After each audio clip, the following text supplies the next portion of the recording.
we talk about today. We want to make sure that you get everything that you can possibly get, so you can walk away with at least one or two nuggets to it. But I'm not going to waste any time.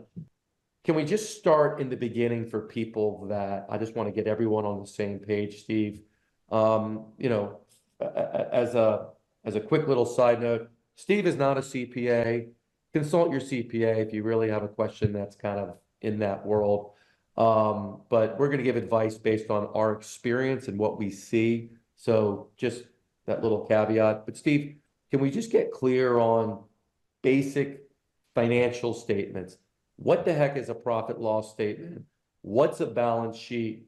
What are KPIs? Probably some of the most important things as a business owner that you need to understand. Your balance sheet is essentially a document that captures all of your assets and liabilities. And your assets can be broken down into, if you pull up a balance sheet, you're going to see something that says current liabilities. That's basically everything that is cash or can be converted into cash really quickly. So that's your bank, your checking account, if you have a savings account, things like that. So that if you need to tap into cash, boom, you've got it. Then you have other long-term assets, like maybe you bought some expensive equipment, maybe you own the property, other things that you've invested dollars into that help you run the business, but not necessarily can you convert it into cash.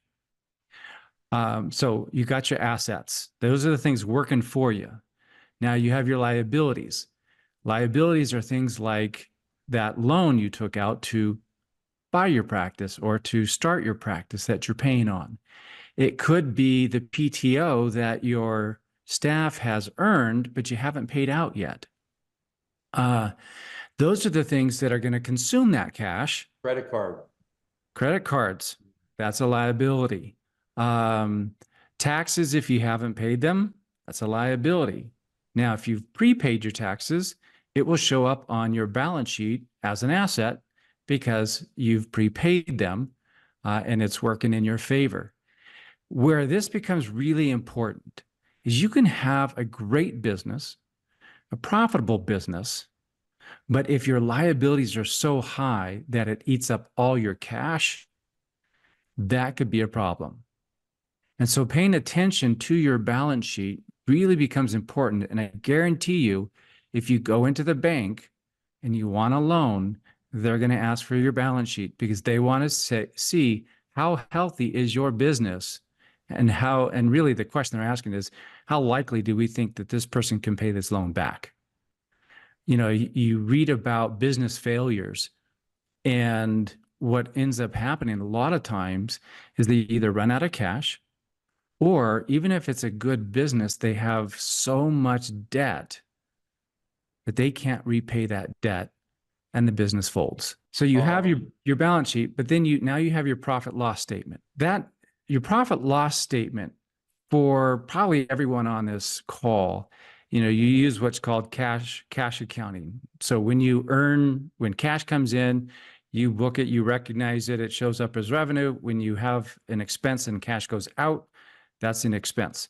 So your profit loss statement really shows you how well are you generating cash and how effectively are you spending that cash to produce a profit. It's a measure of the effectiveness of the business in producing profits and cash so that you can either grow the business or you reward the owners, yourselves, with distributions and dividends.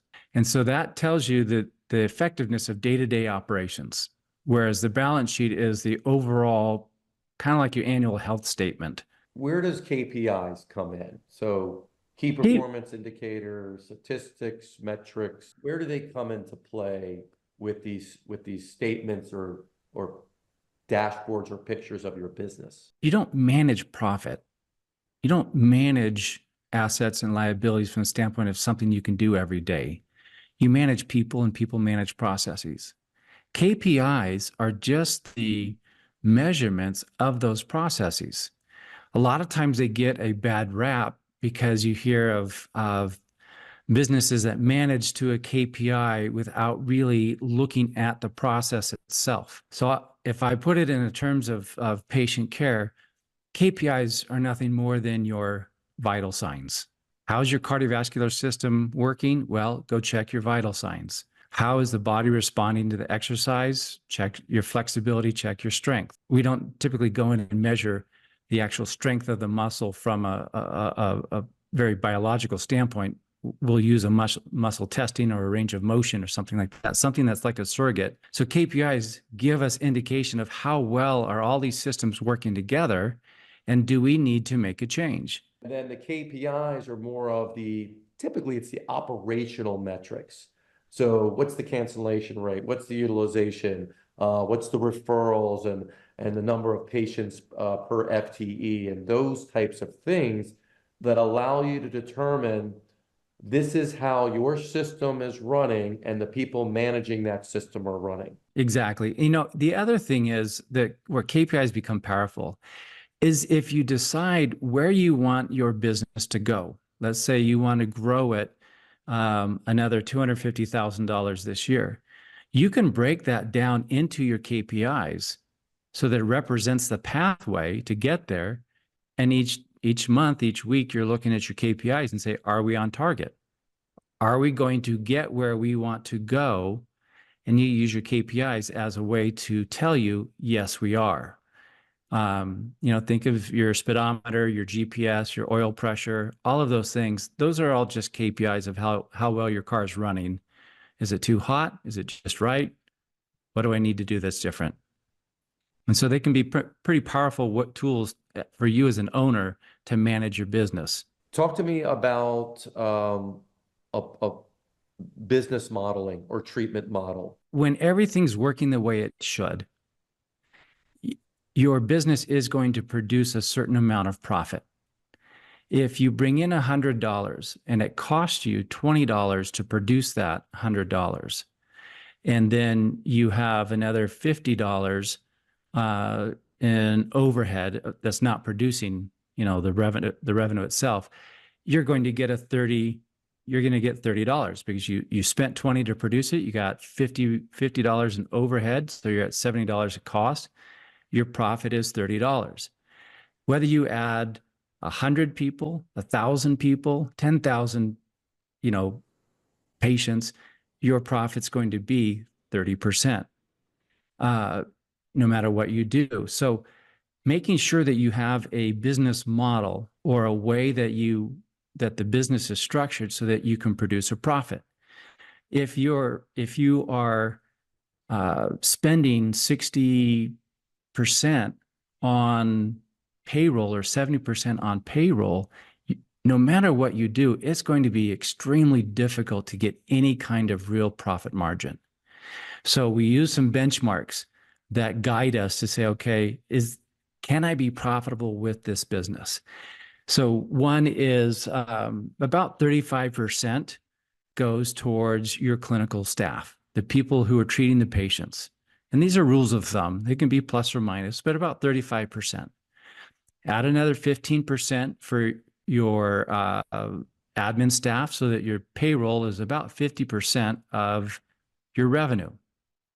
Then when you look at the rest of your overhead, if you're at 25 to 30% of that, so you're all in, about 80% is cost, then you end up with a 20% profit margin. And so that when you look at that, you're like, okay, I can make money with that kind of a model. If your numbers are different, it doesn't mean it's wrong. What it just means is that model may produce more or less profit at the end of the day. And so you need to make some decisions of, do I need to tweak it to get where I want to go? Do I need to tweak the model? Now, the treatment model, there's a lot of talk about one-on-one. Do I overlap patients? What do I do? How do I bill? How many units? All of those decisions go into the treatment model, which is going to produce a certain amount of revenue and a certain amount of cost, and balancing that out so that you still have enough for profit and the rest of your overhead. What has been your experience, Steve? Because you and I have had like hours and hours of conversations. Right. When you get an owner who just wants to do great work, who set up a business based on just what they believe in, but perhaps they didn't look at, or no one helped them figure out, but does this model work as far as profitability? Because you can deliver the greatest care, but if you're not going to be around, or you're going to sacrifice your own income and your own savings to try to keep this thing going, that's not going to work either. So what has been your kind of thoughts around that? What do you see? Is there a way that people that are going to be listening to this right now, that they can just quickly determine if they are having some financial issues? Is it because their model is not good, or is it because of maybe some other things that, like there's not enough referrals or new patients, or billing Right. properly or something like that? Looking at those ratios that I gave, the 35% for your clinical, 15% overall, though, that's a good way to say, okay, what's my problem? You know, is looking at, I've looked at some businesses in the past where the owner was frustrated. They were always stressed out because money was tight. They felt like they weren't making any kind of money there. In fact, they were paying themselves less than they paid their therapists.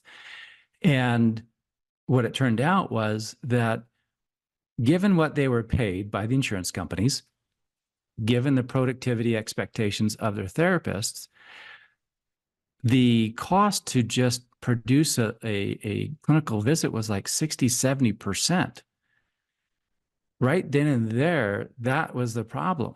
They were never going to make a profit because all of their money went into paying their therapists, and they weren't getting paid enough for the productivity expectations and the salary costs of the therapists. And so they had to look at it and tweak their business model to be able to get profitable.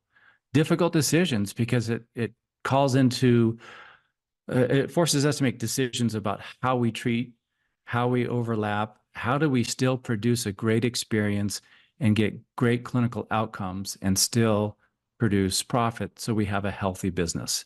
And just divided that payroll into the total, total expenses, you're going to get a percentage. If that percentage is above 60%, that is a red flag. It's a huge red flag. I would say if it's above 55%, at the top end. And I did this with one business just this last week. We took the P&L and I looked at it and said, what is payroll as a percentage of revenue? It was at 55%. Then I said, okay, that's at the top end, making less than 5%. Then we looked at what the ratio of the salaries of the clinical staff to the revenue they were producing. What was that? And so just in those two things right there, we were able to pinpoint and say, okay, where are there some issues? Then we looked at how many visits a week that they were treating. And we began to just dial it in until we found where the problem was. Was the business model optimal? No. But was it doable? Yes. So we knew we didn't have to change the business model. Then we looked at other metrics, other KPIs in their billing, and said, what are those? And then we dialed in where the processes were and where there were problems. And we identified that, hey, if we tweak these things, the business model is good. Let's tweak these KPIs, or the processes underlying these KPIs. What would happen? We found out we can be far more profitable at 15, 20% profitability. So it's analyzing and understanding those numbers and saying, what changes do we need to make? And in this case, fortunately, it wasn't let's overhaul the business, the treatment model. There were just some tweaks that we needed to make. Even a little above that is a problem. Right. If it's 2 patients an hour that you can see, like every 30 minutes or 2 patients an hour, then I'll go down to maybe 80 to 85. The challenge I see, the problem I see is we get really fixated on a number. Fix, we go to a class, we go to a webinar like this, and somebody says, oh, it's got to be this number. And so we try to manipulate things to that number without understanding what goes into it and why we're doing what we're doing. And I've seen people start chasing it, and every 3 months, 6 months, they're changing their business model without understanding and going through really what is this going to produce. And that's the problem there. And I think, if you're treating 2 an hour, then you look at it and say, okay, what's the revenue per hour that produces? What is my clinical cost per hour? What percentage of revenue is that? And then what does that look like after I pay for overhead and profit? Christine had a question about payroll. Is payroll tax included in that 50%, or is it included in the overhead, or do you not include that at all in your formulas typically? When I'm looking at that 55%, I'm probably including, payroll taxes and benefits. You're basically your payroll, all your payroll expenses in. Yeah.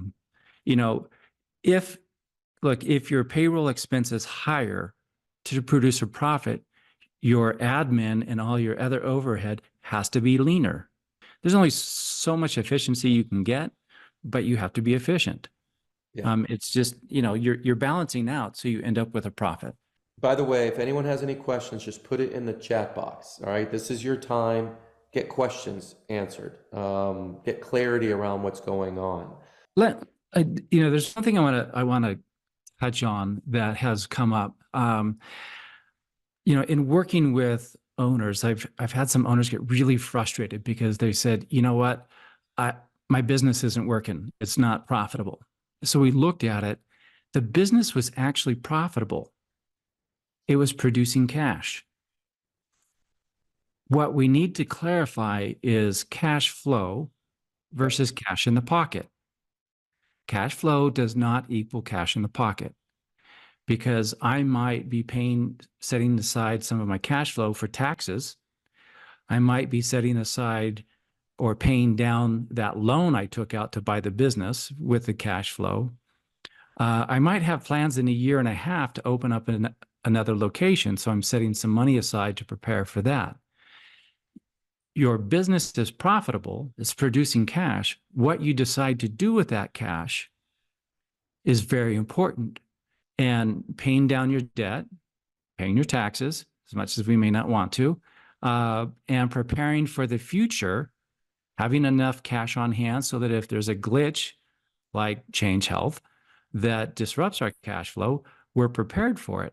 Those are all really good decisions, but it also may mean that some of that cash does not end up in your pocket. So you bring up a really great point, because I've heard from way too many people around this cash. Look, when I had my practice, I'll be honest, I looked in the bank account probably every day. Yep. If there was money in it, I was in a good mood. If there wasn't, I was in a bad mood. If there was a 3 payroll month, I was in a terrible mood. I didn't spend any time learning this, at least for the first few years of being in business. And I was just operating with emotion and operating just in the moment of reaction. And I know a lot of us do that.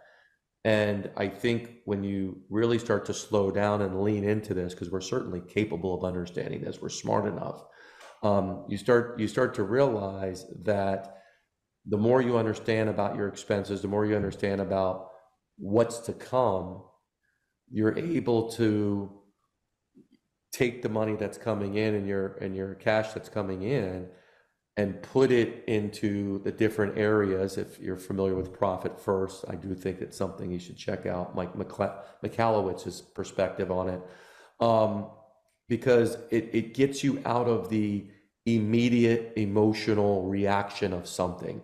It gets you more into looking at your business, really starting with an idea of financial budgeting and projections, and realize if you're looking at it as just a job, in other words, you're just working in a job, even if you have other employees, and I'm just trying to eke out an income, there's so much more money you need than just your payment to yourself. Right.